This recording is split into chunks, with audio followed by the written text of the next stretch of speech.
अस्सलाम वालेकुम दोस्तों, कैसे हैं आप सब। उम्मीद करता हूं कि आप सब खैरियत से होंगे। तो आइए शुरू करते हैं आज की कहानी। जिन दिनों मेरे शौहर एक इदारे में टेक्निकल डिप्लोमा कर रहे थे, उनकी मुलाकात एक नौजवान से हुई जिसका नाम राशिद था। वो भी एफए के बाद यहाँ डिप्लोमा के लिए 2 साल का कोर्स करने आया था। दोनों ने एक साथ कोर्स मुकम्मल किया और डिप्लोमा मिलने के बाद मुलाजमत ढूंढने की कोशिश की। साथ ही उन्हें कराची की एक मिल में मुलाजमत मिल भी गई। 1 साल मुलाजमत पूरी करने के बाद मेरे मंगेतर शमशाद ने छुट्टी ली और सरगोदा आ गए। मेरी उनसे शादी हो गई। छुट्टी गुजारने के बाद ये मुझे साथ लेकर कराची आ गए। शमशाद ने जो मकान शादी से कबल कराची में हासिल किया था, वो साइड एरिया में था। उनको मिल आने जाने की सहूलत हो गई। मकान 2 बेडरूम और एक हॉल पर मुश्तमिल था, जिसको बतौर ड्राइंग रूम इस्तेमाल किया जा सकता था। आगे सहन था।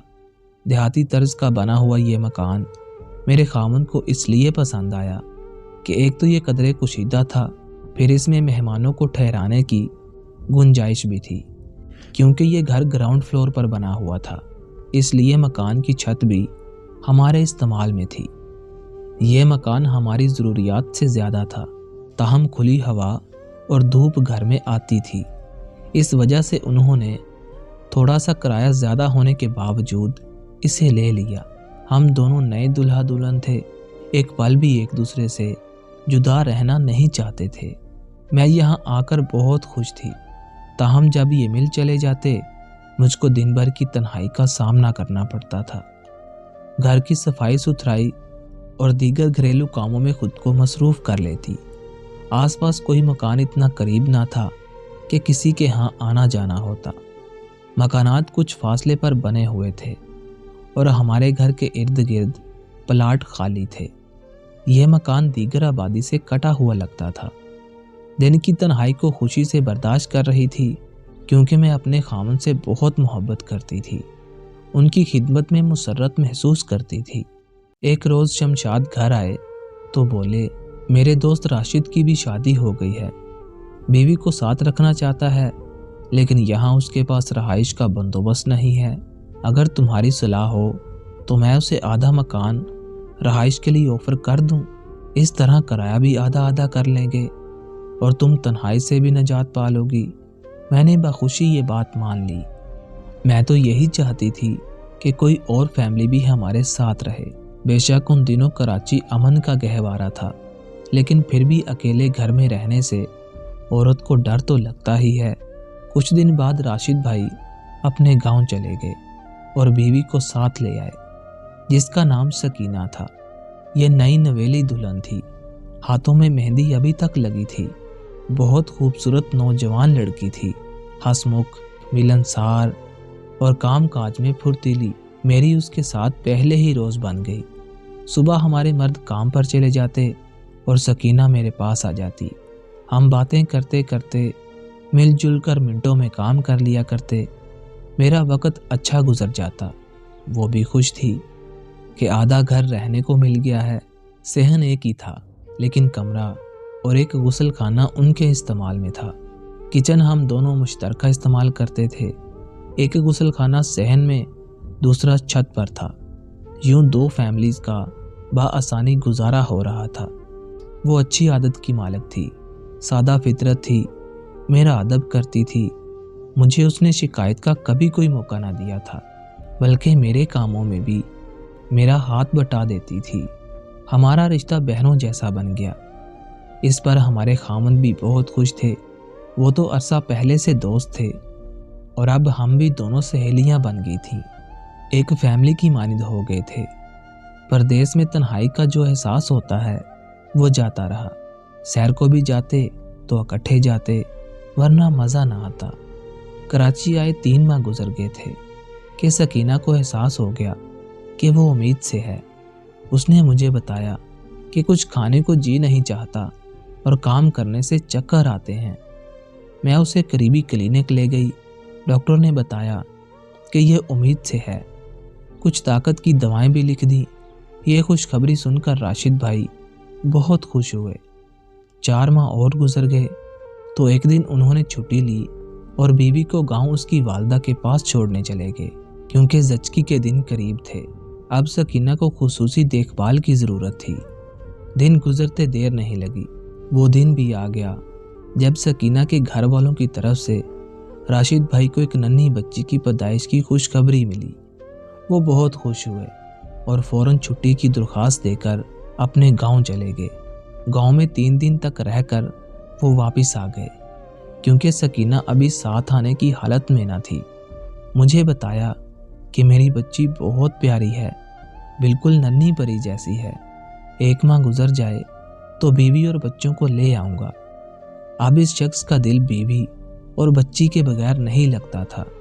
वो जल्द अज जल्द उनको लाना चाहता था। मैं शाम को खाना बनाती। जब वो दोनों ऑफिस से वापस आते, मेरे शोहर उनको भी साथ बिठा लेते, नाश्ता भी साथ करके जाते।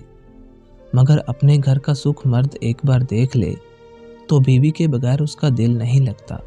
एक दिन उनके साले का खत आया कि आकर अपनी बीवी और बच्ची को ले जाओ।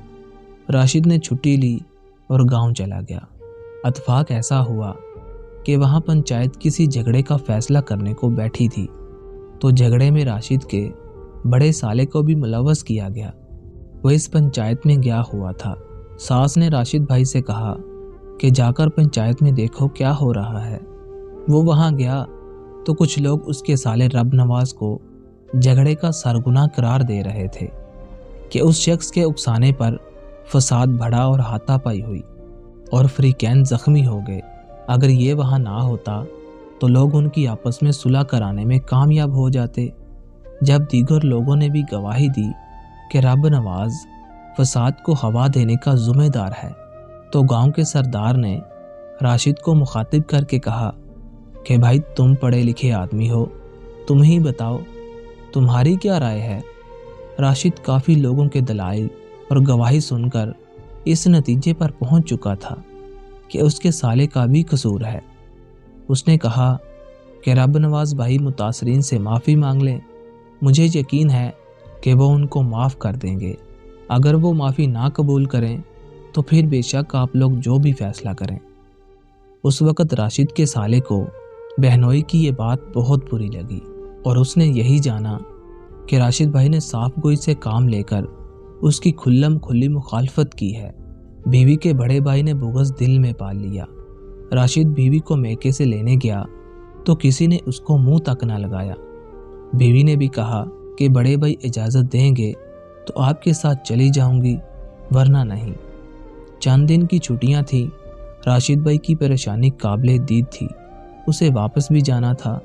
वो तो ख़ास तौर पर आया ही गांव अपनी बीवी और बच्ची को लेने था। इसी सोच में अपनी वालदा के घर बैठा हुआ था कि अचानक दरवाज़ा खुला और सकीना अंदर आ गई। शोहर और सास खुश हो गए। वो समझे कि बड़ा भाई आने ना दे रहा था तो वो खुद ही आ गई। अभी कोई बात करना चाही कि उसने खुद ही कह दिया, मेरे बड़े भाई से माफ़ी मांगो, वरना ये लो अपनी बच्ची और ख़ुद संभालो। ये कहकर वो बच्ची को चारपाई पर डालकर वापस चली गई। राशिद की छुट्टी ख़त्म होने वाली थी। 1-2 दिन में ये मामला ना सुलझ सका तो वो कराची आ गया और बच्ची को दादी ने अपनी गोद में भर लिया। उसके बाद वो कई बार गाँव गया कि शायद बीवी या उसके साले को अकल आ जाए और वो सकीना को घर लाने में कामयाब हो जाए, लेकिन हर बार उन्होंने दरवाजे से ही धुतकार दिया। इधर ज़्यादा छुट्टियां लेने से चार्ज शीट मिल गई, इधर से परेशान कि मुलाजमत ना चली जाए, दूसरी तरफ बीवी और बच्ची से जुदाई। राशिद भाई बिल्कुल न ढाल थे और मैं और मेरा खामंद उनका हौसला बढ़ाते थे। बलाकर उनको एक नोटिस मिल गया कि उसके ससुराल वाले बच्ची को उसकी दादी अम्मा से छीन कर ले गए हैं। उन्होंने बेटे को फ़ोन किया। राशिद तलीम याफ्ता था। बात को बढ़ाने की बजाय गांव जाकर बच्ची को उसके मामा और नानी के हवाले कर दिया। कुछ दिन गुजर जाने के बाद रब नवाज दोबारा बच्ची को लेकर राशिद की वालदा के पास आया और कहा, बच्ची का खर्चा हम क्यों उठाएं, पकड़ो अपनी नस्ल को और ख़ुद पालो। सकीना की सास बहुत परेशान थी। बेटे को बार बार कराची फ़ोन कराती इधर राशिद भाई को छुट्टी ना मिलती। भलाकर यूं 2 साल गुजर गए। आखिर मेरे खामन साथ के सकीना के भाई और वालिद से बात की। तब उन्होंने कहा कि हमारी लड़की को ये आज़ाद कर दे, हम बच्ची आपको सौंपते हैं और कभी उसको लेने नहीं आएंगे। मेरे शोहर ने उनसे स्टाम्प पेपर पर तहरीर लिखवाई और राशिद ने सकीना को आज़ाद कर दिया। कहने को बच्ची लेकर तलाक तो दे दी, मगर बीवी से मोहब्बत बहुत करते थे। वो नढाल और सदमे में थे। हमने सहारा दिया और समझाया कि जब उन लोगों को ही अपनी बेटी बसाने का ख्याल नहीं तो तुम ज़बरदस्ती कैसे बसा लोगे। अगर बीवी को तुम्हारा ख्याल होता तो बच्ची को दादी के सपुर्द करने की बजाय खुद तुम्हारे पास आ जाती। तुम में कुछ कमी नहीं, किसी और घराने में अच्छी लड़की मिल जाएगी। दूसरी शादी तुम्हारे लिए कोई मसला नहीं, जबकि बेटी तुम्हारी अपनी वालदा की गोद में पल रही है। आज हमको पता चला कि राशिद भाई अपनी बीवी से किस कदर मोहब्बत करते थे। वो अपना हाले दिल किसी पर ज़ाहिर ना करते थे, लेकिन दिल वो मस्कन है जो एक बार अगर इस पर कोई कब्ज़ा कर ले तो फिर वो कभी इससे दस्तबरदार नहीं हो सकता। सकीना ने भी राशिद के दिल पर ऐसा ही कब्ज़ा कर लिया था। वो उसे छोड़ना तो नहीं चाहता था, पर उसके भाई ने उसका घर तबाह कर दिया, सिर्फ अपनी अकड़ और अना की वजह से। और आज भी बहुत सारे लोग ऐसा ही करते हैं। हमें बस अपने आप को समझाने की ज़रूरत है। हमें बहुत सारी जगहों पर झुकना भी पड़ता है, लेकिन जो इंसान झुकता नहीं फिर उसके साथ ऐसा ही होता है। या तो वो अपना घर बर्बाद कर लेता है या दूसरों का कर देता है। जिस तरह इस कहानी में उस भाई ने अपनी बहन का घर बर्बाद कर दिया। वो अपनी ज़िंदगी में बहुत खुश थी, लेकिन उसके भाई ने उसका घर तबाह कर दिया। वो बहन तो अपने भाई की इज्जत करती थी और अपने भाई की इज्जत के लिए उसने अपने खामंद और अपनी औलाद को छोड़ दिया।